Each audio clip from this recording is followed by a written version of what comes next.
Hello guys, my name is James. I grew up in Dunedin. I think one fan of Dunedin there. And I was growing up gay. I went to an all-boys school. That was very tough. I tried hard to hide being gay. I think I did a very good job of that.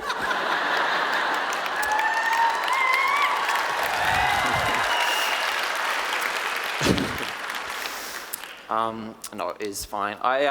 Because I didn't have many friends at school though, I started making YouTube videos, and these videos, I was young, but they were inspiring, creative, intellectual.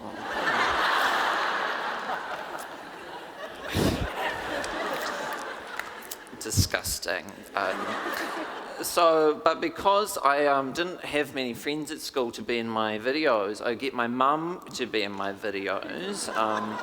And my mum, she would always be like, oh, I don't want to be in your silly movies, stop making me be in your movies. But she secretly loved it. Hi, I'm Janet, and welcome to my wild garden.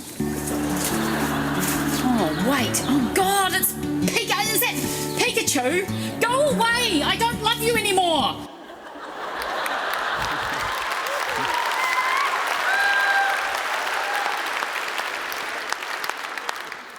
Janet is in the crowd tonight. Love ya, Queen. Yeah, okay. So, strangely, these videos I was making did not go viral.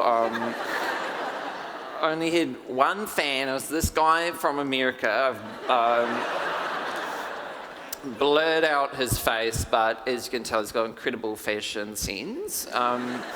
So this guy would message me non-stop. This is all the messages he would send all the time. And he would say things to me like, you're the funniest thing I've ever seen, you're pro quality. And meanwhile, this was the type of video that I was making. This is James Blunt's All the Lost Souls with 10 singles. And this is James Blunt's deluxe edition of All the Lost Souls, which has 19 tracks. Powerful stuff. Ideas worth spreading, everyone.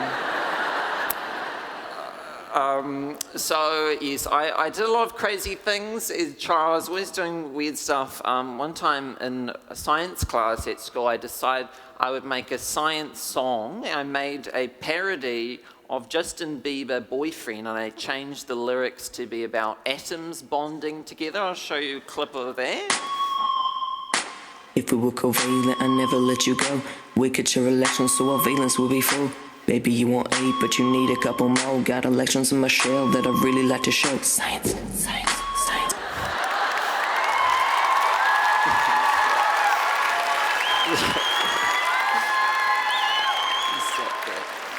That is quite enough, thanks. Anyone wet? Okay, just kidding. And bear in mind, at that time, I was still trying to pass as straight in school, but I think everyone knew, the kids knew, teachers knew, even the principal knew at school that I was gay. One year at prize giving, this is a true story, some of us kids won books for prize giving, and some people won like, Charles Dickens or George Orwell. This is 100% true. This is the book that I won my prize giving. Frostbite, a Vampire Academy novel. So yes, they knew. And the worst part about this was that this book was the third in the series. As if they've been like, oh, should we get him the first one? No, this homo definitely has at least the first two. So, I always felt different though growing up in Dunedin. It was weird. For some reason, there was no other kids at school doing videos about their mum's wild garden. So it felt very different. But when I left school, I started doing stand-up comedy, and I realized there was quite a lot of humor in having a different perspective on the world and being different. and I did jokes that were very self-deprecating. I would make fun of embarrassing things that I've done or some of the hard things that I've been through. And I realized, found it so successful, people really seemed to enjoy it. And so I started bringing this self-deprecating humor into my everyday life. And I talk to people, I bring that in, and I felt for the first time I was making friends because I was finally being honest and being open and being myself, which I never felt that I could do in high school. So I was making jokes about the things that had really hurt me as a child, but by making light of them, I was letting go of the pain that I had felt in those days. I mean, obviously, yes, people called me homo in high school and I hated it, but looking back, kind of a homo. No, just kidding. No. Am I kidding? I don't know. Anyway.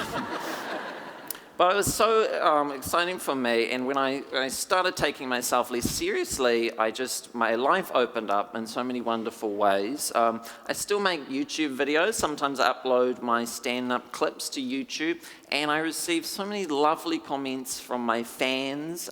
This person wrote, "You're gay, you like men," and then for the finale, he wrote, "You're a fagolini mac and cheesy."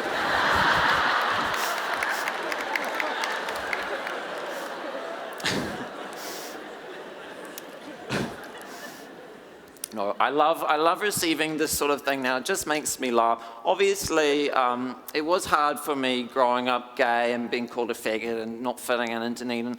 But I'd never try and invalidate that by making jokes about it. But when I make jokes about it, I'm saying that I'm moving on and it doesn't affect me anymore because I have a lovely, privileged life nowadays and I'm really grateful.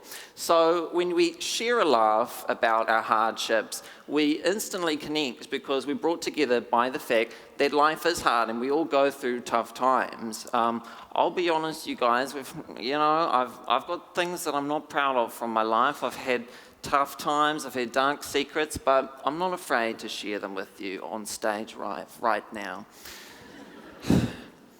The scream from the Nutri-Grain ad turns me on.